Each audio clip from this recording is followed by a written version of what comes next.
C'est le commandant et nos majestés. Notre sœur vient de faire une lecture qui parle du riche et du pauvre Lazare. Le riche, la Bible nous fait savoir qu'il était vêtu de pourpre et de fin lin, et il menait joyeuse et brillante vie.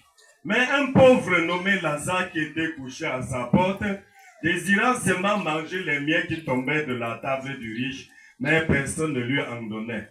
Mais ce qui était surprenant est que quand le riche meurt, il se trouve en proie au tourment quand il lève les yeux et voit Abraham, et voit Lazare au sein d'Abraham.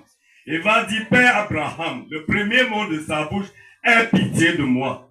Alors j'attire notre attention, cette histoire nous invite à découvrir que si nous aussi étant en proie au tourment dans les problèmes de ce monde ou de l'au-delà, si nous aurons besoin de l'aide, si nous serons heureux d'être soutenus par quelqu'un, immédiatement tournons le regard de miséricorde autour de nous et regardons tous ceux qui souffrent.